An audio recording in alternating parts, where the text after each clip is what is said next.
folks? Welcome to another episode of Film Study. This is Ken McCusick. Bevy of roster and other transactional news for the Ravens today. And I need to have a special episode on that. Here to join me and talk about that is Michael Crawford. Michael, how you doing? Hey, Ken, I'm doing well. Cannot complain at all. Yeah, I got a little bit of the Friday news dump on Ravens, some signings, some reported visits, some roster management designations. So got some stuff to talk about on a Friday before training camp. Yeah, sure do. So it's a lot, and these are things that you don't like to hear ever. The Ravens, I thought, were kind of getting away from some of the off-season injury designations that they were going to have to start camp with, if not the season with, in some cases. But I think we start there. 4 players right off the bat were added to the PUP list before camp. Now, those were, sorry, I want to call him Alan Ricard all the time, but Patrick Ricard, who had off-season shoulder surgery, right? Yep. Or was it hip surgery? Hip. Patrick's the hip. I might be thinking about Alan too. J.K. Dobbins is still reportedly rehabbing that knee. We saw him run pretty effectively at the end of last year, I thought. Obviously left some yards on the field with some longer runs, but he's also on PUP. I'm going to go through the names first, then we'll go back and talk about the impact of these guys. Pepe Williams, potential starting slot corner for the Ravens, will start on PUP for camp. Rashad Nichols, a backup defensive lineman, but one guy I think who is pretty close to making the team. Probably would have still been the top practice squad guy, but was in that group. And then wide receiver Mike Thomas, who I'm not sure a lot of people know, a little further down the depth chart, but is going to start on PUP as well. Let's start by just talking through those guys and pick one who you'd like to talk about first in terms of how do the Ravens work around this, or what's the impact on the team like? Well, I guess you probably, for me, I'd probably start with JK. I mean, because I think there's maybe what's happening, and then there's the perception of what might be happening with JK because of, some of the comments about him wanting maybe a new deal. And obviously what's been going on with the running back market recently. I mean, we saw 2 guys who, were on the franchise tag, didn't get, long-term deals, and Saquon Barkley and Josh Jacobs, and what that market's looking like. And, there was, what show was he on? Was he on with Viviano? There was some show Dobbins was on. And when you go back and listen to the show, his comments are pretty, clear. But then I think Viviano treated something out and said, he's going to hold out, or he didn't say he was going to hold out of camp or anything like that. So I think there's a lot of stuff swirling around JK, but like you said, there's certainly, in my opinion, I do believe that there's something injury related going on, whether it's related to the knee, whether it's soft tissue stuff that I think was reported around OTAs and minicamp, whatever it is. I think that there probably is some injury component to this. Could there also be something contractual? Yeah, it's the business. Right. That's a part of what these guys do. That's why it's pro football. There's definitely a business component to this, but I don't think that, just my opinion, I don't know what purpose it would serve for him to hold out or even do a hold in, with people, as some people have talked about. I don't know what to what end he would want to do that. So I don't think that's the issue. I think that there's an injury component to it. And I think you told me these guys can come off of this list at any point. Once camp begins. So I don't know that I'm reading a whole lot into this. Even if he comes off the list, I don't expect to see him a whole lot. I imagine he'd be practicing and stuff. I don't expect him to play in any of the preseason games. But obviously he's a key cog to what they want to be on offense. And we've seen him, you mentioned it last year. We've seen JK going back even to his rookie year. And, I think people all kind of heard the stat where he's never had more than 15 or 16 carries in a game, but we've seen what the guy can do with limited sample size. So I think everybody's kind of excited to see what he can do with maybe a little bit of a bigger load. So, it's an important thing to keep an eye on. So I wouldn't even begin to want to speculate that it's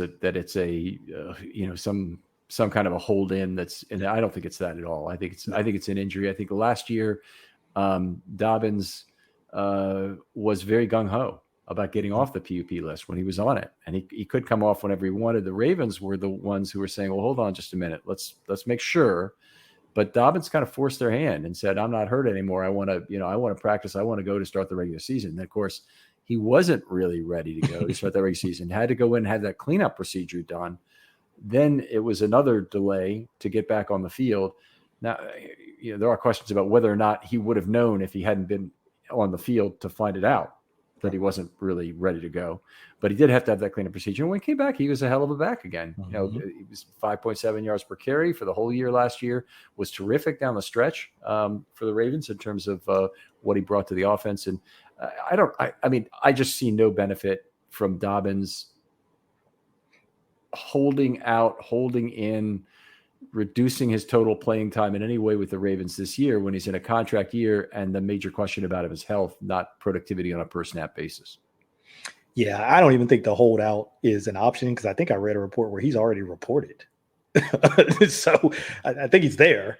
And again, you already hit on the hold in. Yeah, I don't see any benefit to him doing that. And he just doesn't strike me as that kind of guy. I mean, I guess you never know when the business aspect comes into some of these things, but he just, everything about his personality doesn't tell me that that's how he would approach this. It is a sad side effect, unintended consequence of the Ravens' craptastic cap situation right now. I mean, they are really tight to the cap for multiple years because basically they have entered a new phase with Lamar Jackson having a second contract and eating up a ton of cap, that they have now a bunch of players who are in year 4 and 1 extensions. And there's about 6 of them if you go around the field. Queen, Dobbins, Zeitler has been a guy who's mentioned it. Geno Stone is a guy they might do, but I don't think they've even talked about him as a possibility. And then you look at 2 guys on the defensive line, Broderick Washington and Justin Madubuike, who are in year 4 and would be natural extension candidates. I think the Ravens' answer to all of them is probably going to be no. But if they did have to start from somewhere, I don't think it would be at running back and trying to sign JK. I think it would be on the defensive line where they have, very limited people under contract for next year. I agree with that. Regardless of how I feel about JK and the running back position, it's just the nature of where things are right now. I have my own personal feelings about it, and I wish it was different than what it is, but that's this is what it is. Yeah. I mean, it's just the nature of the size and shape pool. If you understand why, 7-foot players get drafted in the first round in the NBA, even though they're talentless, it's about the size and shape pool and how difficult it is. And there's a lot of running backs out there, a lot of guys who are between 5'9" and 6 feet and weigh between 175 and 225 pounds and fit the running back. And there's a hell of a lot less real athletes who are at 300 pounds and can play defensive line effectively. Yep, absolutely. All right. So Dobbins is one. I'm going to talk about one second. I think the Pepe Williams situation is potentially very serious for the Ravens. It's not that his play on the field was that great last year, because I don't think it was. He went through a lot of what JAD went through in terms of being benched, even though I think he was slightly ahead of him in terms of the quality of his play. But they put him in there at slot corner. They had him benched in that New England game as well. And I think that was just kind of it was him and Stevens got benched or JAD and Stevens got benched in that New England game. And I think Williams was the one who ended up coming in. But Williams is looking as if he's the only real choice at slot corner. Ardarius Washington is on the team. You and I have talked before about Kyle Hamilton playing there. Mm-hmm. But one of the things is I don't think the Ravens going to allow the tail to wag the dog in terms of where the slight amount of marginal talent is between Geno Stone and Pepe Williams playing their respective position drive where they choose to play Kyle Hamilton. Yeah, no, I agree with that. I don't think that they will either. Obviously, they've had a lot more talk this year about him probably playing less nickel and a little bit more traditional safety. I'm not going to say strong or free, because they don't really even talk about it like that anymore, but just more of a traditional safety role. I don't know. Sometimes I wonder with them, when they really talk a lot about a particular move as much as they have with this, that maybe they're doing it too much for me to really believe it. He just was so good in that role. I have to admit, this is my personal bias. This is not anything that the team has said or anything like that, but I just really liked him in that role. I think Mhm. he's just sort of the modern day, um, whatever term you want to give that player, nickel Sam, apex, overhang, whatever you want to call that player. I think he is the Star, ace. star. Yeah, You come up with new things for it. he is the perfect body type, combination of athleticism, intelligence, everything for that role. And it's not to say that he wouldn't be, excuse me, I had something in my throat there. Excuse me. It's not to say he wouldn't be effective in more traditional safety roles, because I think he's talented enough that he certainly would be. But so that's my own personal bias on that. The thing about Pepe, I went back and watched him a bunch, a couple months ago. I think got through all of his snaps from last year. He was really close on a lot of plays.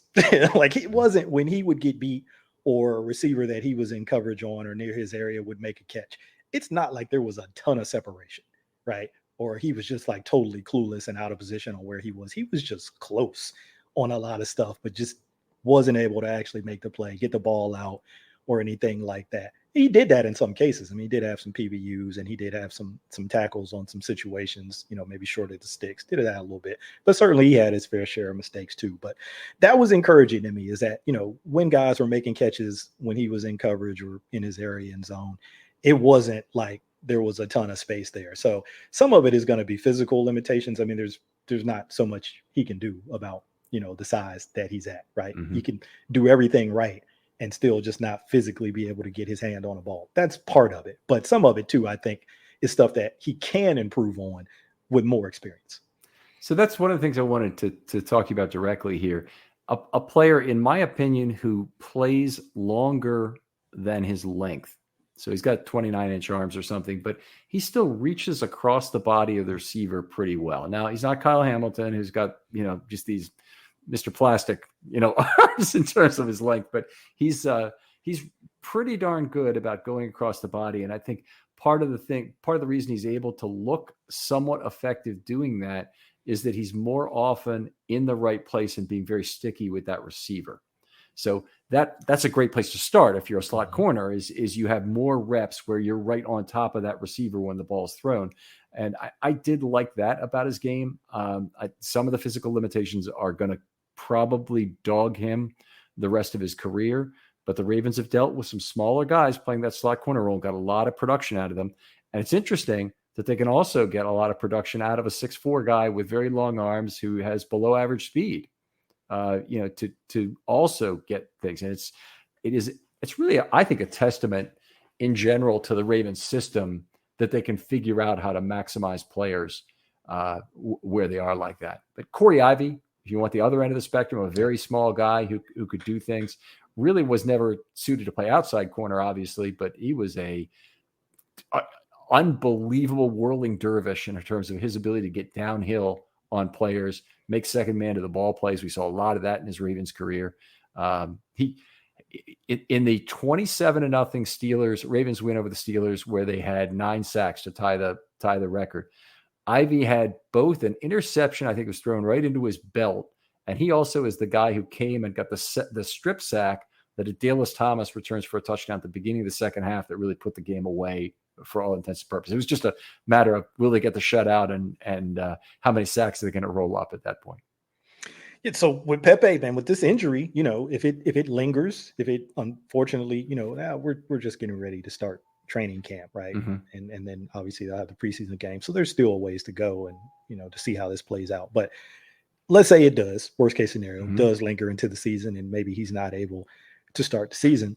Then, some of the concerns that you talked about, start to come into play. Obviously, you have Kyle Hamilton, who's played nickel, so you have that as an option. But in those situations where maybe you don't like the matchup with him there, it starts to get a little shaky behind him, because you've mentioned some of the names, whether it's Brandon Stevens. We don't know what he's really doing this year, if he's going to play more safety, if they're going to maybe continue to move him around different corner spots. We don't know. Caillou Blue Kelly is a rookie. You got Kayvon Seymour, who's played some in the slot for them, kind of a journeyman type guy. And then you got some outside guys. So, you start to of course, there's always Marlon. I know you and I have talked about that a bunch. We know Marlon can go in there and play the nickel at a high level, but I don't think that that's their preference, even though you hear that report every year, and this is just not me. I know this is Jeff Drebeck. He tweeted out, several times that there's people in the building who like Marlon more in the slot than they do outside. Whoever that person is, people that feel that way, apparently. So they do have some options there, but you start to worry if you lose Pepe. Not that he's like established himself or anything, because you mentioned Ardarius. Apparently, he reportedly has been playing some in the slot in the early part of these early camps too. So I don't know. Maybe I shouldn't panic so much about it, but I guess it's because it's fresher in my mind, having gone back and looked at those games and got a little bit of encouragement from it, thinking, okay, this was better than I thought it was, or better than I remembered. And so it kind of left me thinking, all right, man, if he's healthy, maybe we take another step, and build on, some of that positive from last year, but he's got to be on the field. Yeah, very shallow pool of talent at corner in general. And to lose the guy who you think is going to be potentially your slot corner is a blow no matter what. But I'm with you. I mean, I think the options are fairly limited. It's Hamilton, it's Humphrey, it's another guy outside the organization, which is probably, honestly, right now might be the best chance. They move their focal point from getting an outside corner to getting a slot corner. And I'm not saying it's Kyle Fuller, but another guy who is Kyle Fuller-esque in terms of his age, slot experience, what they think they can get out of there, but probably looks more like a traditional slot corner. Because if you don't need a traditional slot corner, I think you just use Hamilton there. Or if you have some compound usage idea for Hamilton where you want to use him as a inside or a nickel guy against 12, but you don't want to use him against faster slot receivers, you have an option to have a different body type and a different set of athletic parameters that you're using against him. Yeah, a name that people had thrown out is Bryce Callahan, guy who's played in the slot in a couple different places. I forget where he was most recently. Was it maybe with the Chargers? Yeah, I think it might have been with the Chargers in 2022. But he's a guy that's got slot experience. I want to say he's probably late 20s. I don't think he's in his 30s yet. So he kind of fits that profile, in terms of the point you made about looking outside the organization. Who knows? I've not heard any reports connecting him to them. So I'm not, saying there's been any kind of smoke on that. But he's a guy that fits that description that you just gave. Callahan will be 32 in October. Older than I thought. So yeah, he's older. Not a terrible player. I'm just looking at some of his PFF grades here just to familiarize myself with it some. What I wanted to look is see if I could calculate yards per target really quickly. It's not really good. 419 yards and 51 targets. So that's going to be over 8 yards per target. Yeah. Looks like about 8.2. That's not a great season. The quarterback rating against him is not terrible. He did have 3 interceptions, which are another part of the ledger that doesn't really show up in that yards per target figure. Not much anyway. Sure. He looks like he could be in the talent pool from that perspective. Yeah. What do you say? I mean, there's a reason these guys are on the street at this point, so it's like, when somebody throws out a name and you look at some stuff and you're like, all right, yeah, sure. And the Ravens obviously like something about Kelly as a player. I think his speed and physicality really plays better on the outside than the inside, but his results in college just were not good. Over 8 yards a target. That's bad for a prospect corner or draftable corner, let's even say. So it's actually a little surprised. He wasn't in my top 18 corners, and he was on my list that I really had. I had several lists on here. One of them was, can we get him in a late round? One of them was he one of my top 10?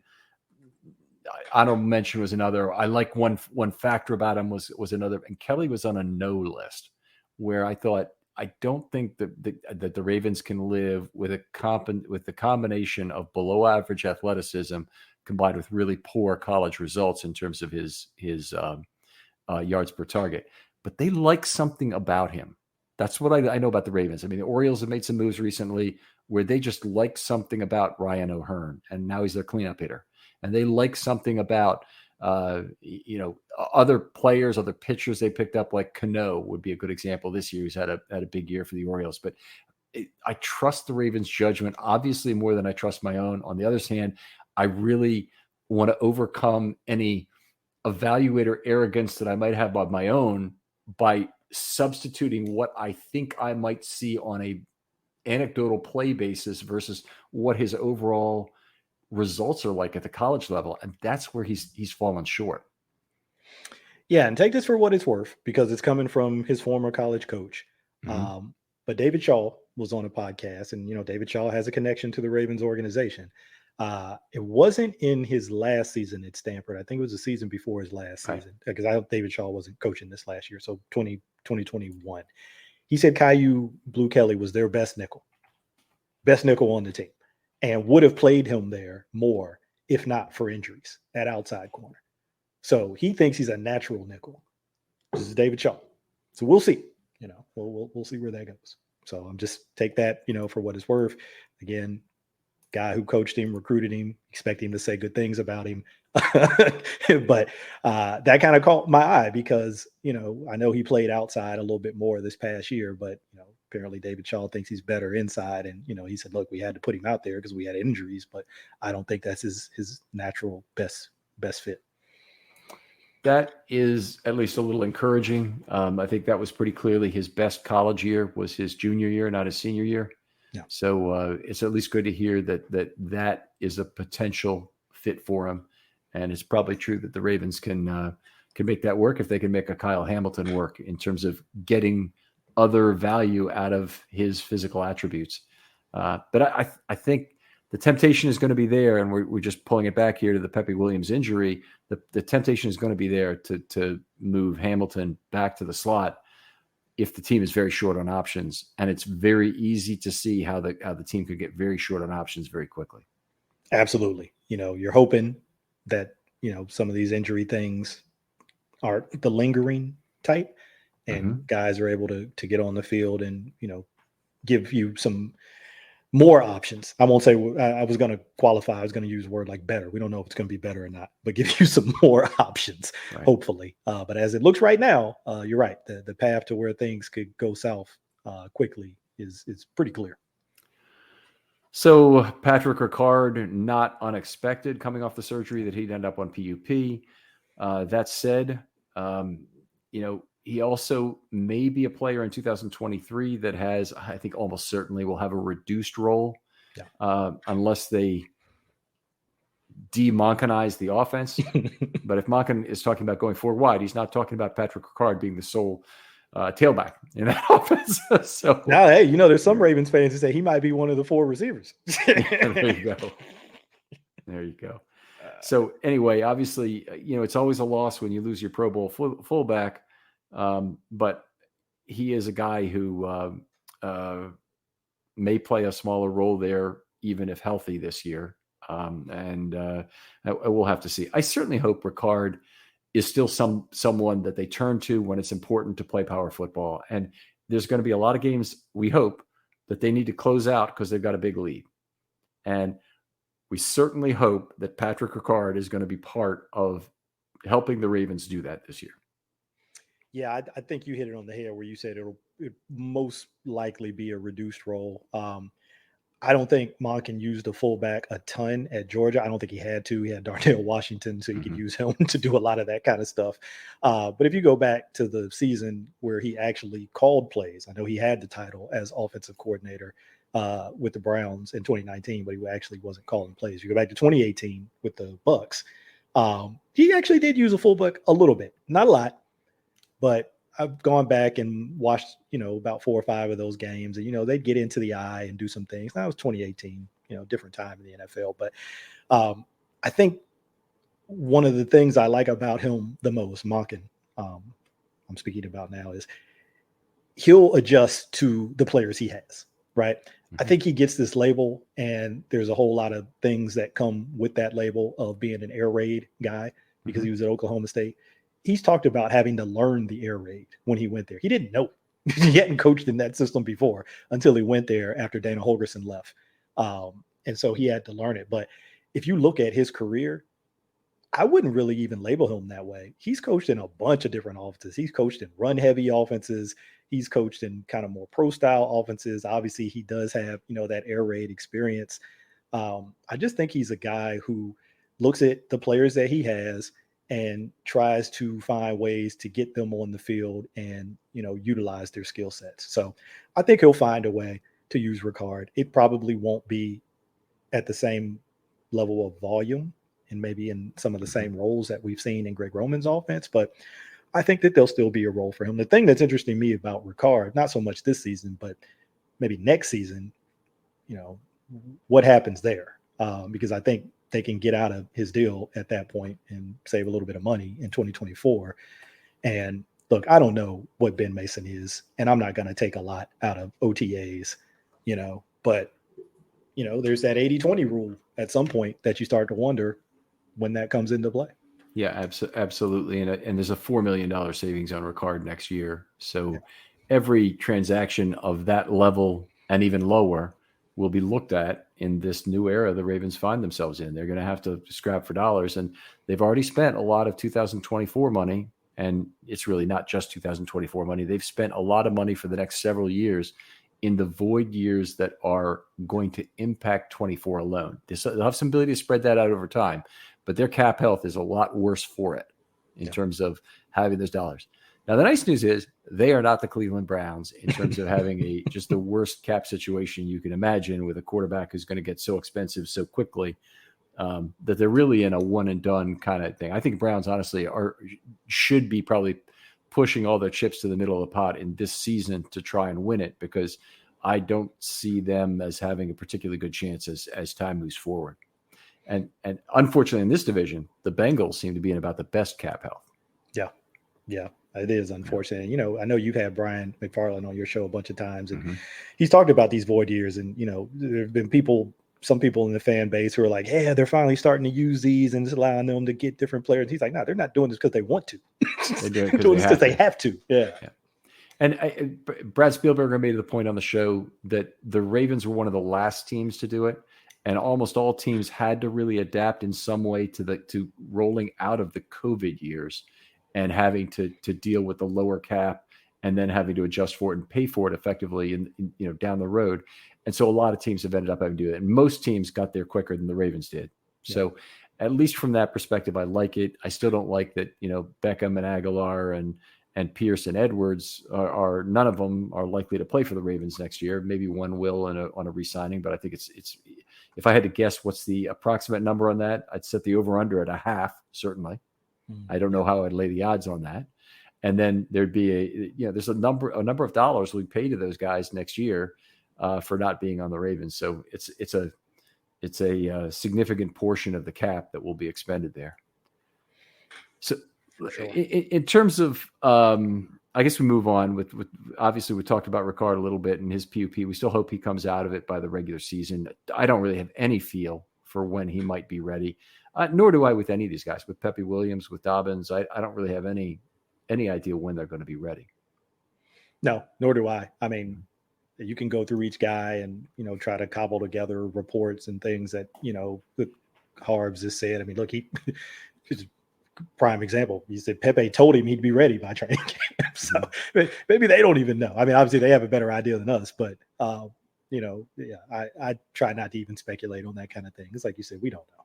Yeah, I don't want to throw shade. I think we're better off just sticking with what's the impact if this player is not able to go and how do they get around it. So the next player is Rashad Nichols on the list, a guy who's been on the practice squad. He may have had an elevation or two. I'd have to go back and actually look. I don't know for sure if he did that in this last year. Actually, he was in a game last year. I want to say it might have been one of the Bengals games, maybe one of the later Bengals games. Okay, I'll be able to look at his snaps for the season as I have. Yep, you're right. He's got 15 total snaps. So the clock is, I believe, started running on him. But I always like to look at the Ravens roster because there's certain rules, and Brian knows it better than I do, about players being able to get in there and they still count as year one players. But in his case, Nichols is still a year one player. So there must be something about the practice squad elevations that made him not accrue a year of service in this first year, despite the fact he actually played in games. Yeah, I like Nichols. I remember going back to preseason last year, and, kind of watching him getting into some games. And there was some things that, he did there that I liked. There was another, and I'm blanking on his name now. There was another defensive tackle. You probably know the guy I'm thinking about who from the preseason. Yeah, who was kind of UDFA practice squad type guy, and it was kind of him and Isaiah Mack, maybe. Isaiah Mack. Yeah, there was like 2 or 3 of those guys who were kind of battling and out, and playing pretty well for preseason ball. Mm-hmm. But Nichols kind of flashed and showed me a couple things, even though Mack's a guy I think who's played for them too in like a regular season game, maybe back in 2021. But yeah, Nichols showed a little bit as a guy that, could be a developmental type player. So, somebody you'd like to keep around on the practice squad and continue to develop him and maybe see, what he can become. Could he rise to the level of a rotational, guy at some point? You don't know. The Ravens did go out and get some potential rotational depth. It's probably a margin of the roster if your depth doesn't hold up guy, but Angelo Blackson. Mm-hmm. Is a guy who came from the Bears. Honestly, if what he's done with the Bears is not particularly impressive, but he's another guy that the Ravens like something about him, and it's possible he could play better in the Bears system in the Ravens system. And you don't have to look too far back to find a guy whose play was elevated enormously from moving from the Bears to the Ravens. That's Roquan Smith. Yep, absolutely. And Sam Mustipher.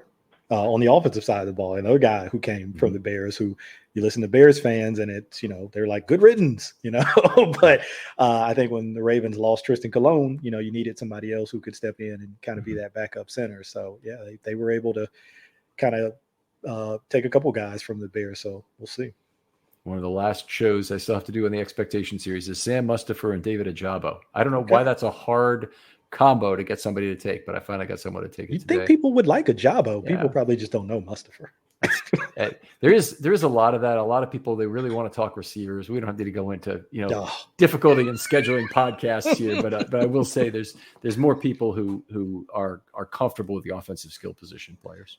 Speaking of receivers, can I just throw in a quick comment on Mike Thomas? Mike Thomas, yep. Yeah, he's the last guy. A lot of people probably don't know him, like you said. Most recently with the Bengals, was drafted by the Rams back in 2016. He's been primary a special teamer, but he's I don't know. I don't have his stats up in front of me, but I looked at him recently. I might have 30 catches over 5 or 6 seasons, a couple hundred yards, maybe a touchdown. Certainly not playing wide receiver with any regularity, but he does have the Todd Monken connection. Played for Monken when Monken was the head coach at Southern Miss, so there is that connection there. You'd like to think that he has some familiarity with Monken's offense and the kind of things that he wants to do, and not unusual for coaches, even though I think they signed him to the practice squad last year. So even before Monken was here, I think is when he might have came aboard. I could be wrong about that. So it might not be this connection that I'm sort of, trying to piece together here, but maybe it's just, circumstance and coincidence, but it doesn't hurt that you had a guy like him who knows Todd Monken's system, even though, it's probably changed a little bit since the Southern Miss days. I mean, that's 2015, right? We're going a ways back, but at least has some familiarity with how Monken does things. I think he separated his shoulder, so I don't know when they anticipate him being back, but, you still get him around the building. Obviously could probably still, contribute some stuff in meetings if he's healthy enough to, kind of pop in some of those. So, that's something. We'll see. Looks like on special teams, he was mostly a punt return and kickoff return guy, which it could mean that he was actually doing some returning for the Bengals, or it could mean he's a hands guy or a jam guy that they're using for, or even a punt block guy that they're using close to the line of scrimmage there. I really don't know what he did exactly, but that's interesting. He got cut after week 11 last year by the Bengals, cut or injured or whatever. He did not play after week 11 for the Bengals. So not really sure about that. But in any case, the Ravens wide receiver room fairly crowded. And I think it's probably a little bit of a stretch to figure out how he beats out a player like Tylan Wallace, for example, for a spot on the roster. Wallace is there's no more sands in the hourglass for Wallace. He's in year 4, so he'll be a UFA after. No, wait a minute. Maybe that's not true. Is Wallace in year 3? I might be wrong about that. When did he come out? He came out 2020 or 2021? Yeah, that's the question. And I think it might have Tylan been Wallace 2021. is year three. Year three. Okay. So it's So 2020. Okay. so he still has 2-year value to the Ravens. So I would think he'd be ahead of a Mike Thomas in terms of making the roster. And in the same way, I think that a James Prochet would probably be behind Tylan Wallace in that same way. I think Prochet probably does less for you on special teams than a Wallace does, almost certainly, because Wallace is a 4-team guy. And he's it's not hard for me to believe that the sixth wide receiver spot goes to someone like that with a lot of special teams experience. And in that case, it's not even a sure thing that he'll play, but because of the injuries to the Ravens receivers currently and some of the age, it's pretty easy to see a path where he might be the fifth wide receiver active in a fair number of games. And both of those guys, again, I know I'm kind of countering myself now because I was sort of downplaying, the air raid label with Todd Monken, but both Prochet and Tylan Wallace did play in air raid systems in college. And so at least in terms of terminology, there probably can be some carryover with some of those concepts, that were in those systems. So, maybe that's, helpful to those guys on some level. Who knows? We'll see. Yeah, I just happened to rewatch that first Bengals game against today. I had to redo the recording so I could permanently save it. But the had 2 big missed bombs by Jackson. One was to Duvernay, and he was behind double coverage up the middle. And one of the things Collinsworth said is about a 25% success throw was I don't remember the StatCast or Next Gen or whatever they were using to calculate it at the time, probably Next Gen. And then the very next play, they threw deep to Tylan Wallace down the right side. Actually, I'm not sure it was the next play. It was on a 4th and 4 play, and overthrew him when he was wide the hell open on a play that really would have changed his season dramatically, I think, if he'd have caught it. Yeah, we have a fun time debating that one. Some of the other guys I talked to, because I'm convinced he slowed down on that route. But really? If you go back, you got to watch it carefully. I think he slows up just a little bit. It's very subtle because he doesn't, Lamar's kind of buying time. I think at some point he doesn't think the ball's coming, so he kind of slows up a little bit. Then the ball's coming. It's like, oh, I got to go get it. Granted, whenever I make that case, I said, look, I think that happened, but I also think when a guy's that wide open, you got to hit him. So yeah, it gives you all that underthrow room to work with is what that receiver is giving you with that amount of separation. Yeah, you got to make use of that. So when I say it, people are like, "Oh, you're making an excuse for Lamar." I said, "No, I'm just observing that I think that's part of what happened." But you're putting the onus on Lamar. Lamar still got to complete that throw. Yeah. I think honestly that's where it belongs on that play. It does occasionally happen, but let's move on with our list because we got a few more designations here to deal with. The really unfortunate and unknown one that came up was the non-football injury list for Tyus Bowser.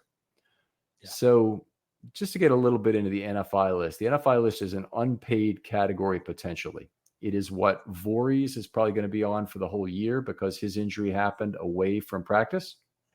It is also what Ajabo was on to start last year, even though he made it back and was able to play.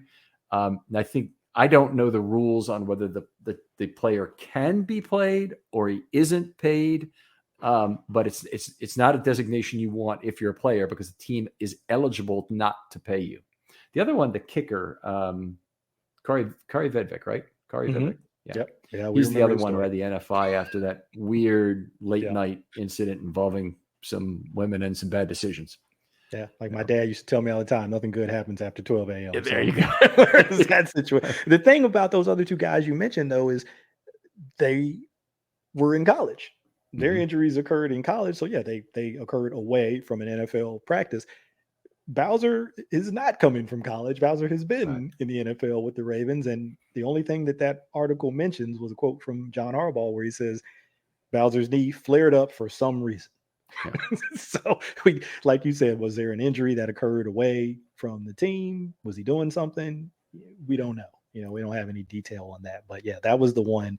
His name was the one that kind of surprised me. I was not really surprised by seeing any of those other guys' names on the list. I didn't know about Rashad Nichols, but I'm not surprised. These things happen. Sure. But Bowser was the one that I didn't see coming. Yeah, and obviously Bowser, an extraordinarily significant part of that defense. He's the Sam linebacker, and he's the only one the Ravens have currently. Now we'll get into a little bit the Ravens poking around for another Sam linebacker, but one of the problems last year when Bowser was out, and you'll notice that Bowser and Roquan Smith arrived at basically the same point in the year. Mm-hmm. And the defense got totally turned around by the arrival of both of them, although Roquan is certainly the one who gets fairly, I think, most of the credit there. But returning Bowser and having actual Sam linebacker, allowing Oweh go back to the rush side, the reduced snap load in general on the outside linebacker group was a big deal. And now we're entering a season potentially again where you don't have a single guy who's an obvious Sam, and the only guy who has the obvious Sam traits currently on the team is Oweh, who's got the best speed. He's the best athlete.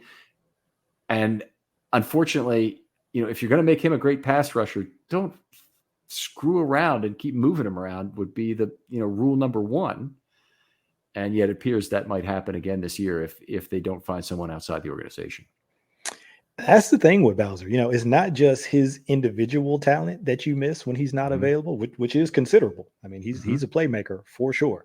But there's that domino effect that you just described where other guys have to now fill in at that spot, which pulls them away from maybe more natural, more comfortable positions. You mentioned Oweh and how many snaps he had to play early on last season. Sometimes you see a guy like Malik Harrison in there, which, when he's there at Sam, he's probably better suited to like early down type of Sam, run down type of Sam situations where he can go get his hands on a tight end and just beat him up. But, coverage, a little bit different, rush, a little bit different for him. So, yeah, you just don't really have another player who's really natural at that position. Now, Trenton Simpson is interesting to me. I know he's designated as an off the ball inside linebacker, and he played there more in his last college season. But if you really look back, you really have to look back at his last two seasons. You could even go back before that if you wanted to, but they had a change in defensive coordinators. His coordinator back in 2021 was Brent Venables. A lot of people probably know that name. He goes on to become the head coach at Oklahoma in 2022. Venables used him almost more like a nickel Sam type player. He really played more out of the box than he played in the box in 2022. Ironically, his Simpson's position coach, inside linebacker coach, became the defensive coordinator in 2022, and he moved him inside and had him play in the box more. So Venables definitely tried to leverage Simpson's athleticism a little bit more in space, I think. I'm blanking on the guy's name who took over at DC. So, I don't know what the fit there could even possibly be with Simpson. I just know that from his college film, he's a guy who can play in space. And quite frankly, just in my opinion, I think he looked more comfortable in a little bit more space than he did in the box. Now, some of that could be because it was his first season doing it in a larger role. Not that he didn't do it at all under Venables, but he did it less. He did it more in 2022. So maybe some of that uncomfortability I saw was just part of the natural transition of doing it a lot more. Because one thing that comes with being in less space is less time. Things are happening a lot faster inside. And, if you're starting to do that more, there's going to be a little bit of a transition, I think, with your eyes and your keys and your processing space. You have a little bit more time to kind of see things unfold. Coming from the safety background that he had, he's probably got more understanding of what's going on behind him between level 2 and 3, which was Queen's big bugaboo coming in for his first couple of years in the league. He really didn't have that perspective. That's one thing I think. Okay, first of all, I think Simpson is going to be far better than Queen at that component of it, and some of that could translate to a potential use at outside linebacker if the team sees fit to do that. But I also think that Simpson probably was not as good as he should have been with his array of athletic talents and what he brought in terms of positional understanding from the back end moving up, in terms of coverage. And then obviously, there's other missed tackle components of his game that were more significant concerns. He rushes the passer pretty effectively, does some good things there.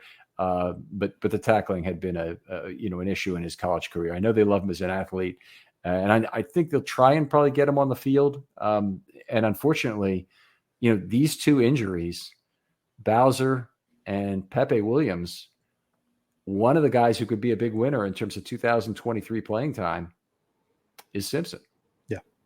Yeah. That's the downside, obviously, when you lose those guys. But the flip side to that coin is the opportunity that it creates for another player or players to get on the field and get some more play time. So, there's always a part of me, because I'm a draft nerd, that, I always want to see the draft guys, the draft rookies get in and play. But, then just the more sort of general Ravens fan in me is like, well, I want the best guys on the field. So not that he won't be the best guy, but I'm just saying, you think about Bowser, obviously he's, one of the better guys at that position in the league. So we talked about the domino effect, and I want to extrapolate with another element of the dominoes that fall when Tyus Bowser isn't on the field. Tyus Bowser, his impact on the Ravens' ability to have a very flexible pass rush scheme in terms of who's blitzing and who's not cannot be understated. His ability to take over the responsibility of a slot corner, whether that's in a shallow zone, dragging a seam, trying to do what he can to erase a route for a short amount of time off the line of scrimmage, getting up there and try to press that corner. Try to press the slot receiver, I should say, off the line of scrimmage. But whatever he might otherwise have to do, he plays very significantly into the pass rush flexibility that McDonald has to bring people from all over to try different games. And that's a lot of what McDonald does. If you look at Wink was more about numbers. McDonald didn't rush 6+ a lot all season. In fact, I have that number, so let's just talk about it. He rushed 6+ for the entire season only 21 times. I knew it was a really small number. He rushed 7+ 0 times. Now, we've seen times where Wink's rushed 7 or even 8 on some plays. So it was a tremendous departure from the Martindale era to have that. And what he's doing a lot is he's playing other games with simulated pressure to try and fool the offensive line and mess up their assignments in terms of where it's coming from. Queen and Roquan are a big part of that, but Tyus Bowser is an enormous part of that as being an edge who could drop. And just, to me, it's a gut punch of a news today to lose him for the early part of the season. I love my Sam linebackers, period, but Bowser is something really special in that regard. Yeah, and hopefully it's just something in camp. Hopefully it doesn't linger into the season. But yeah, he gives you tremendous flexibility in terms of what you can do with rushers. And, you hit the point where McDonald is sort of more about tactically bringing pressure than just sort of overwhelming you with numbers. Although, he'll do some overload stuff where he'll bring 3 or 4 guys to a side, but it's still, he's not bringing any more than 4 or 5 guys. He's just kind of tactically doing it a little bit different. Loves to rush linebackers, right? And have them be a part of the 4-man rush. And when you can do that, now you don't have to think as much about, the trade-offs you have to make between rush and coverage when you have Bowser, because you've got a guy who, like you said, can do all of the zone drop stuff, can do any of that you want, right? Whether it's buzzing out to the flat, walling off a number 3 or number 2 receiver up the seam, playing in the hook, carrying a wheel route outside and up the field. Like, he can literally do all of that. So now with your rush, you can just say, okay, well, I don't have to be as limiting with the things that I want to do with those guys. I can really just be as creative as I want, as opposed to when you don't have them there. Not only have you had to take a guy out of the rush because now that guy's playing Sam, you've got to be a little bit more careful with the other guys, because you're like, hey, I don't necessarily have the same level of confidence in that aspect of my coverage to hold up. So I got to be a little bit more careful with what I'm doing in the rush, because I got a guy out there who might get exposed, like we saw with Owe, just not as comfortable doing some of that stuff in coverage. And it's a double-edged sword with Owe, because not only are you asking him to do something he's not really as comfortable doing, despite the fact that he has athletic traits for it, but you're also taking him away from his primary responsibility where he really could be great, and losing developmental points, developmental snaps, whatever you want to call it. Having him learn other things on a football field other than trying to learn how I beat a left tackle one-on-one. That's the most important thing Owe will do. Sure, he can stunt some. Sure, he can drop the coverage occasionally from that side, but basically he needs to learn how to beat a left tackle one-on-one. It's really just that simple.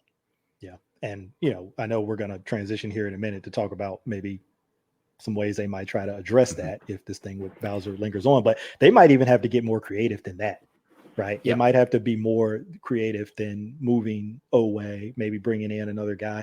You might have to play some guys there. We talked about Malik Harrison, but I'm saying like even more creative. You might have to do some stuff with Kyle Hamilton there. You might have to drop a safety down. Now, this would be in coverage. These guys are not coming up and playing traditional Sam linebacker and playing the run. But we talked about it before, that sort of hybrid nickel Sam role, right, where they can come in certain pass rush situations, and where they line up and kind of what their designation, like if you're looking at the playbook and you're looking at the play drawn up in the playbook, their designation might say Sam, but when you look at them, you're like, okay, well, that's not a Sam. Just where they line up on that particular defensive call, that might be their position. So they might have to get even that kind of level of creative if things, kind of really go south.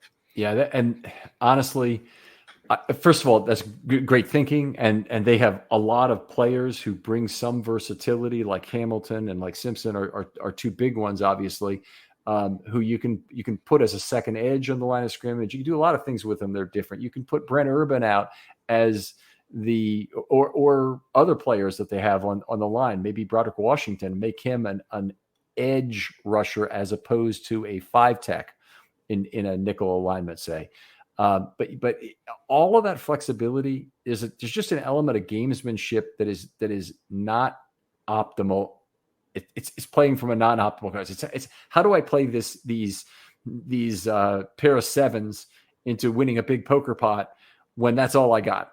Yeah. It's not oh yeah, all of a sudden I have a pair of kings because hey, this is a this is a really optimally thing that I wanted to. There's always like a Pee Wee Herman. I kind of meant to do that component to this. Yeah, it's like we say with the void years. You're not doing it because you want to. Yeah, it's that kind of thing.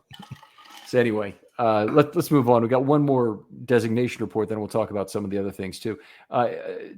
Did not report designation tossed on Rashad Bateman.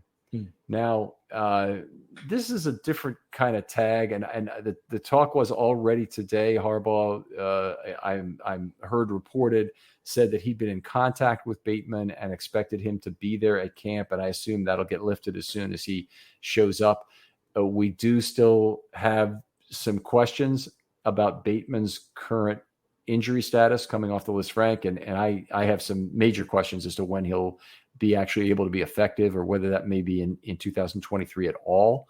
But the Ravens obviously made a lot of moves this offseason to get additional receiving talent. And I got to believe part of that was a not complete belief that Bateman and perhaps Duvernay as well are going to be back and 100% healthy this year. Yeah, that's probably one of the positions where it's a little bit of the opposite of what we've been talking about at some of these other positions, where you feel a little bit better about the depth that you have if Bateman and or Duvernay are a little bit slower to get going and getting on the field than what we expected. He did some stuff in OTAs, right? They were kind of starting to ramp him up a little slowly, and then they kind of had to dial him back. And then he gets the screw removed, and they give him the cortisone shot because there's some pain and some inflammation in there. And then it's kind of like they shut him down. So, it's one of those things where it sounds like they're trying to manage it in the most conservative way, the most prudent way that they can think of. But at some point, you're going to have to know, is he going to be able to get on the field, and what's he going to be when he gets on the field? Or are we going to have to, is this going to be a management situation throughout the season? You're getting into like NBA territory, right? Like load management kind of situation with him, or is it more severe than that? Like you said, worst case scenario, is it, another lost season? So, obviously we hope it's not that. Yeah. I mean, that would be awful. That would almost be a re-aggravation or something we'd have to see, or a compensatory injury that occurs because of this. And, a month ago, I, not knowing exactly what the situation was, and I probably should have projected more about when the Lisfranc occurred and when he got the surgery for it. You got to think, a year and even slightly more than that is sometimes a time frame that is given for Lisfranc. It's one of the few football injuries that really goes over a year in terms of the recovery time. So you'd have to kind of figure that he might not be himself in 2023. And yet, given who the Ravens have at receiver, even though I thought Flowers was going to be good, now I think Flowers is going to be even better. I think Bateman was clearly their best receiver a month ago in terms of what I would have projected for him for the season. Now I'm not at the same point at all. I think Flowers is very clearly the Ravens' number one receiver. And I think, if you're one of the people who thinks Odell Beckham's yards is going to be a little higher, your chances with this move today got a little bit better on your bet. Yeah. I mean, taking Zay in round one, I mean, now in particular, I mean, we kind of already knew that, Rashad was uncertain. Let's say that status was sort of uncertain, but you were optimistic, right, that he was going to be ready for camp. And then obviously as time has progressed, that hasn't panned out. So the pick was already one I think a lot of people were excited about. I know I was excited about, even more excited about it now, obviously, with some of this news. And those things are just all different. You just never know how different guys are going to respond to different injuries. And even this Liz Frank injury, I mean, you could go back to Hollywood. I forget when Hollywood hurt his. It was still in college. I think it was in their bowl game at Oklahoma. Mm-hmm. I think maybe the last game. And then, he plays that first year. I know he probably missed some camp. I don't know if he started camp on PUP or whatever that year or whatever. But he actually plays that year. I know he missed some practices, probably a fair amount of practices, but I think he actually plays that first year. And yeah, was he 100%? No. But he was able to kind of, play through it. But, everybody's different, and the severity of it is going to vary from player to player, and, how they respond to it. So it sucks, but it's one of those things where you do have to really just kind of be patient with it and take that wait and see approach, and really just hope that, it turns around and responds more positively than it has up to this point. Yeah, absolutely. And Marquise Brown, just for us to recollect here, he played 561 snaps as a rookie. The Ravens really needed him in there. They certainly wanted him in there as a guy who could peel the top off the defense. The Ravens obviously want the same out of Bateman too, and he's their only legitimate X receiving threat. I think they'll probably stick Beckham there. They may rotate around through that X and let different people do it, but Bateman is by far the best option. If you want to get somebody on an island, you want somebody who can beat someone with a good route at the top of the stem, and he's the guy. And he also is a deep threat, and he provides you just all of the things you want from an X receiver when he's healthy. And the Ravens don't have anybody who's an equivalent athlete / route runner to Bateman in total. So they really need him back. But it is what it is, and the Ravens at wide receiver maybe again are going to be facing a year where they're very shorthanded. Yeah, going back to your poker example and the sort of void years analogy, you can get creative there again, and you can do some things in like 3-by-1 on the one receiver side where you put Andrews or Likely out there and isolate them against a safety or a linebacker if they play man coverage, and try to on paper, again, looking at the playbook, dried up, drawn up, they would be the X, quote unquote, the X on that play. But again, you're doing it because you feel like you have to, not necessarily because you want to. There could be some situations, because they've done that with Andrews in the past, where there's just matchups where they kind of want to isolate him, and you can get some easy completions out there because the corner is typically going to play off because he doesn't want to get bodied up by by Andrews, and a linebacker or a safety might try to play a little tighter, but he's going to be a better route runner and a better athlete and create some separation against those guys. So they certainly have done it, and it's been matchup driven at times. But if you're doing it more to compensate for not having a guy like Bateman, then that's a little bit different. Yeah. All right. Well, the Ravens made two other moves today. One of them we'll talk about first. Melvin Gordon signed, and I'm told the contract might be worth up to $3.1 million. I would expect it's pretty close to the vet minimum plus some NLTBE bonuses, so incentives built into the contract that would push some of that money out into 2024. Goody, because we don't have enough dead money in 24 already. And it's certainly not an exciting pickup at this point. Yeah. I think Melvin Gordon now is 29 years old, if I recall correctly. I have to look at that, but has had some problems with fumbling. Do you think there's any issue with that being some sand in the grindstone between him and Harbaugh. Well, we know how, I mean, all football coaches, but, Harbaugh, because we follow the Ravens, we know how he feels about fumbling and where that can land you.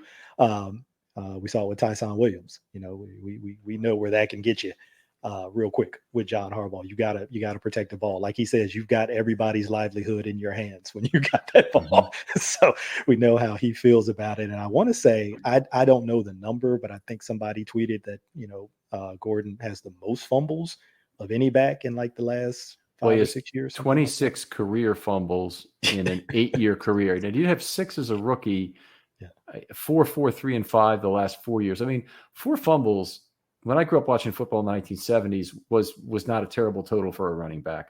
Yeah. I mean, there were guys like Terry Metcalf who were getting close to 10 fumbles a year, and were still, these enormous all-pro players who, in terms of yardage, but 4 fumbles a year now is a lot.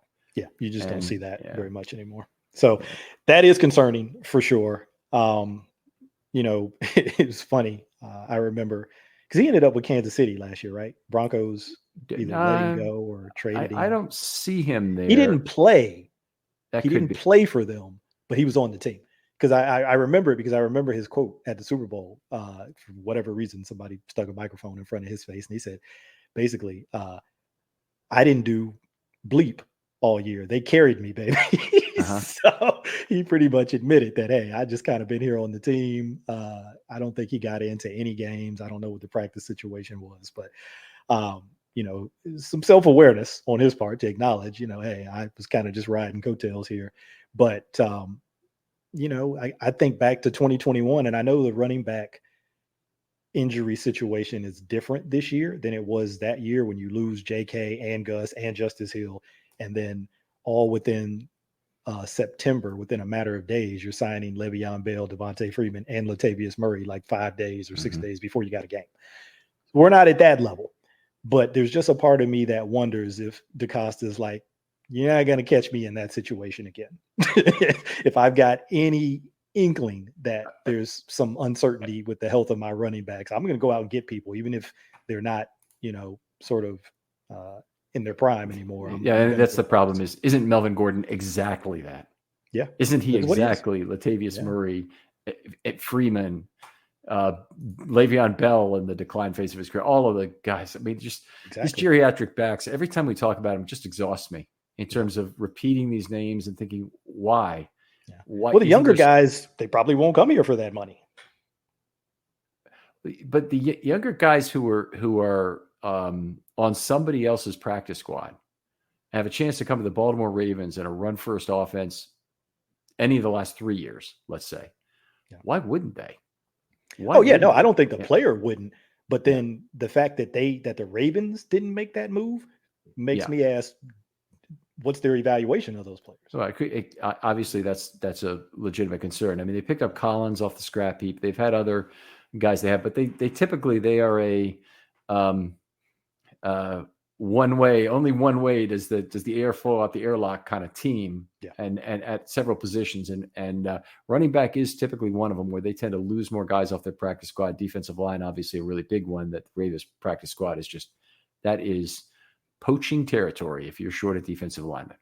Yeah, but to your point, I mean, and I'm not throwing out these names because these guys made any kind of like stellar, impression while they were here, but would you take a Tyson Williams or a Tyler Batty as opposed to Melvin Gordon? I probably would. If you're talking about your fourth running back. Sure. Yeah, absolutely. For 2023, no doubt about it. Yeah, sure. No doubt about it. Yeah, you have a lot more upside with either one of those guys.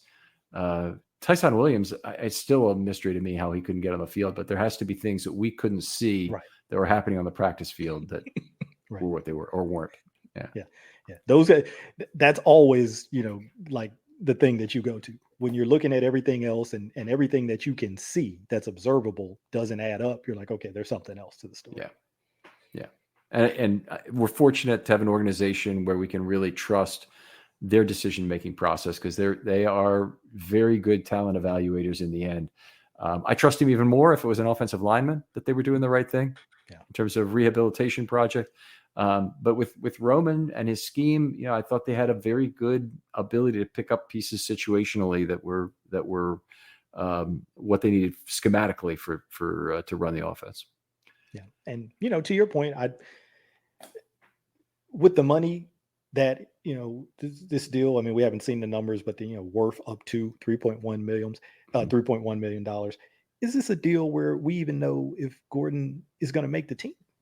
Right. So we certainly probably hope he doesn't. In an ideal world, yeah. I mean, seriously, I don't mean this in a negative way. And I'm sorry, Melvin, if you're listening to this, but the ideal situation for the Baltimore Ravens is that the two primary backs are healthy again. That Keaton Mitchell is a dynamo in camp in the preseason, and they decide they want him around for 24 because let's face it, Melvin, you're not around for 2024. Yeah. You're not signed for 2024. Keaton Mitchell, the Ravens have exclusive rights on him for the next 2 seasons at least, and then another restricted free agent year after that. So that's a much more exciting prospect for the Ravens if he can play. And that is one of the guys I really hope, and I don't think it will happen, but I really hope that there's nothing about Melvin Gordon that blocks Keaton Mitchell's development, like maybe by getting less practice snaps or less preseason reps. I think the latter is very unlikely. I think the former is more likely. Yeah, I hope not. What is there for Melvin Gordon to gain getting training camp reps over an undrafted rookie? I mean, he doesn't know the offense. Yeah, you would need to learn the offense, but consider the position. What the learning that's involved for him is going to be a little bit different than what it is at other positions, other offensive skill positions, quarterback, obviously, but even wide receiver, tight end, stuff like that. I mean, let's give those reps to the rookie, right? Who has so much more to learn about playing in the NFL than Melvin Gordon. Melvin Gordon knows the deal, right? I think you could probably drop him in any offense. And again, there's the fumble concern, and he's certainly not what he was earlier in his prime. But I think you could drop him in almost any offense, and set aside the terminology barrier for a minute. Hey, we're going to run outside zone. We're going to run inside zone. We're going to run power. I think he'd be just fine, right? Even without having a ton of practice time, whatever. As opposed to an undrafted guy who he knows all those concepts too. He's run those concepts too. He's not not played football ever, but doing it at the NFL level, understanding how you practice in the NFL, understanding the way defenses, go about the way that they do things in the NFL, much more level of complexity in general. There's some college defenses that can be a little complex, but in general, much more level of complexity in the NFL. So getting him all of that experience is way more valuable to me than giving it to Melvin Gordon at this point. Now, the one thing I'll say about Melvin that we haven't really hit on yet is that Melvin Gordon is a hell of a pass catching back. So for his career, he's had pretty much 20 and up catches every year of his career, which is extremely unusual. But he's got 412 career targets with 309 catches, so exactly a 75% catch rate. And 8.0 yards per reception, which is an extraordinarily high for a running back. So it may be a case of they like him as a third down pass blocking back who can also make some plays there. And if that is the idea, I do think he brings something different, because I don't think that any of the current Ravens are on the efficient frontier of pass blocking expertise and elusiveness and usefulness as a receiver. So even Justice Hill, who I think that was the goal for him early on in his career, or certainly when he was drafted, was that he'd be a dangerous playmaker if you got him the ball in space. I don't think he's really ever become that in the NFL. And the other guys aren't they have problems either pass blocking or not. And last year, there were only 2 targets, if I recall correctly, 0 for 2 for Edwards the whole year. The year before, he had a pretty good receiving year. In 9 of 13 or something, he caught for pretty good yardage. But last year, just 0 for 2, and that's not ideal. No, that's a good point about that potentially being a very specific role for him. Again, assuming he makes the team. That could be the role that they envision for him. And I mean, you could go back to his early years with the Chargers when he was playing with Phillip Rivers at quarterback. You absolutely have to understand pass protection as a running back if you're going to be on the field with Phillip Rivers, because he's out there orchestrating everything at the line of scrimmage. So it might not be what, was actually called, in the huddle. He's going to come up, take a look at what's going on, and we're going to change this around, and I'm going to slide the protection this way, and I'm going to have you stick in and pick up this backer, or I'm going to have you chip release, or I'm going to have you free release. You got to be able to do all of that and process all of that with Phillip, because it's not just going to be, hey, here's the call, we're going to run it. Phillip's running the show based on what he sees and what he wants to do. So I think you've got to be pretty well versed in that, aspect of the game as a running back if you're going to play with that guy. Let me toss out one more kind of trivial bit here, but if you look at Odell Beckham since he left the Giants, so 2019 through 21, he didn't play in 22, obviously, but that's all the information we have on the guy for the last 5 years. He's averaged about 7.3 yards per target, while Melvin Gordon has averaged 8.0 for his career. Chew on that a little bit, guys. Yeah. It's a oddball situation. We got one more move we need to talk about, and obviously we're letting the show drag a little bit because, hey, what would a Michael Crawford and Ken McCusick show be with if it didn't have right. rabbit hole after wouldn't rabbit be hole? Right. We'd be doing you a disservice. so we're giving you the long form, which is what you always get. But the Ravens do have what I think is a very significant visit with Kyle Van Noy that is either planned or did occur today. I'm not sure which, but there is at least a plan for a visit with Kyle Van Noy. Noted outside linebacker who also has off-ball experience with New England, but a outside linebacker staple within the Belichick system, and a guy who, if you want to talk about who's the next best coverage outside linebacker in the NFL, is at least in the discussion or was a few years ago. He'll be 30. He is 33 in June, but this is a move that very directly addresses the Tyus Bowser situation. Now, when I heard it originally, I said, they're finally getting a backup Sam linebacker, and this guy makes sense. Yeah. And now, unfortunately, it looks like it might be the starting Sam linebacker. Yeah. And, again, it is unfortunate that's, the circumstance that it ends up being. But look, when you are in this scenario, they are with the news that we hear about Tyus today, and there are limited options out there at this point in the season in terms of, finding another Sam linebacker. A guy like Van Noy, who's done it and who's done it well, even at 33 years old, he has that skill set. So, it's like we talk about with all of these things at this time of year. The options are limited, and there are reasons that these guys are available. So, yeah, you're going to be able to poke holes and point to certain flaws, whether it's age, whether it's durability, whatever it is.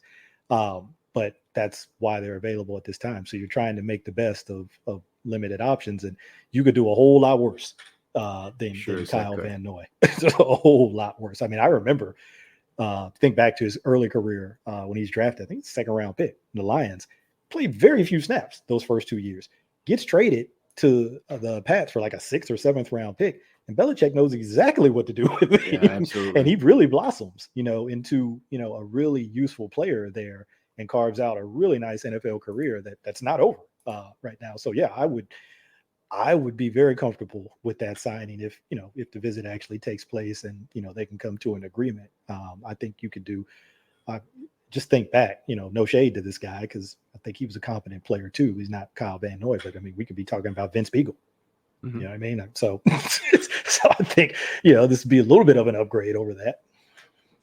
Yeah, I would agree. And it doesn't rule out, unfortunately, the possibility of trying to find another Sam as well. And a Beagle-like guy is exactly what you're looking for. They're the total number of people on this planet who can play Sam linebacker is very limited, because a lot of these guys come out of college, they're pass rushers. They would never want to come off the line of scrimmage, and their defensive coordinator wouldn't want them to come off either, because they're too valuable there. So you gotta then get into this trait-based game where the evaluators are substituting their judgment for any kind of real results in that case. So judgment is all you have to go off of. And there's probably 2 or 3 guys in the typical draft who you can really confidently project to Sam. In some cases, you're doing it based on 50 coverage snaps their entire college career. Yep. in doing it. But you're saying, okay, well, this guy's got 448 speed, and he's playing edge right here, and he's had 50 coverage snaps, and those worked out pretty well in college. Yeah, sure, he's a Sam. Yeah, it really gets to be about that level that you have to work on. Yeah, and he didn't have as many coverage snaps last year with the Chargers that he had with New England. And, I think some of that can be system and, the ways that one team wants to use you versus the way that, another team sees you. But still productive as a pass rusher. I mean, I think he had a stretch last year. Don't quote me on this, but I just remember because it kind of made some of the highlights where he had a sack in like 4 or 5 consecutive games towards like the end of last year. Now, I know, there are different ways to get sacks. I'm not going to sit here and say I've watched all these sacks, so I don't know, how he got them. Sometimes they can be clean up or, kind of fluky or whatever. Mm-hmm. But I don't think he's had less than 5 sacks in his last 5 or 6 seasons. So, there's some rush productivity there. And obviously the coverage aspect is there. We talked about that. So again, just that sort of multi-dimensional skill set that you need to be an effective Sam linebacker. He's had it throughout his career. And if he's healthy and wants to play and they can come to a financial agreement, hey, I'm with it. Sign me up. Yeah. I mean, even last year where he would have been playing much less off ball, and I don't have the numbers for you right here on that, 1/4 of the pass snaps where he was in coverage. So, I mean, that's a lot. Now, outside linebackers, if you look at a typical rush linebacker, they may drop 15 times in a season. Yeah. If you look at a typical Sam linebacker, we can even look at Bowser. I mean, I don't think Bowser had that many. He obviously played less games, but I'll take a real quick look here just to see how he did in 22. Yeah, he only had 55 coverage snaps last year. And his career high was in 21 when he had 218.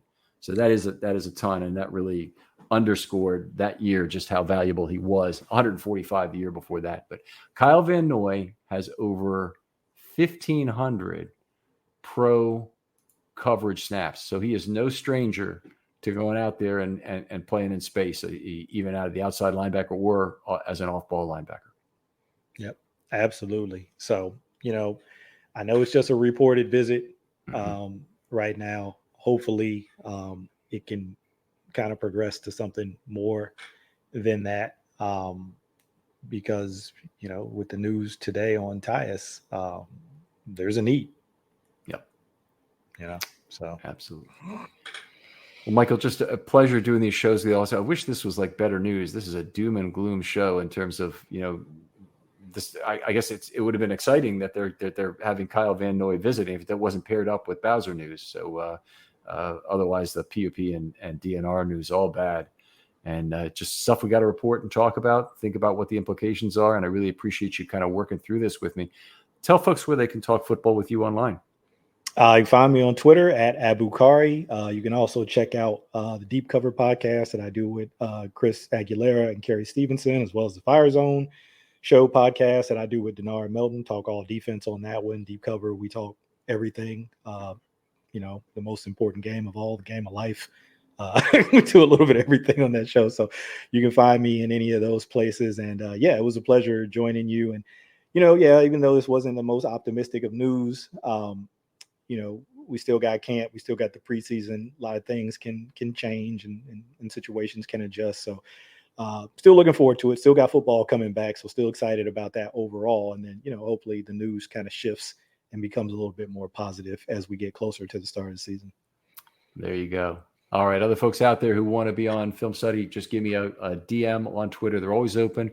If you have an idea to do a short, there'll still be some opportunities as the season approaches, in particular in that week and a half or so between the end of the last preseason game and the first game is played. There's a lot of opportunities for you to armchair GM if you want. Just DM me on Twitter and we'll talk it out and see if there's a nice show idea there that's worth pursuing.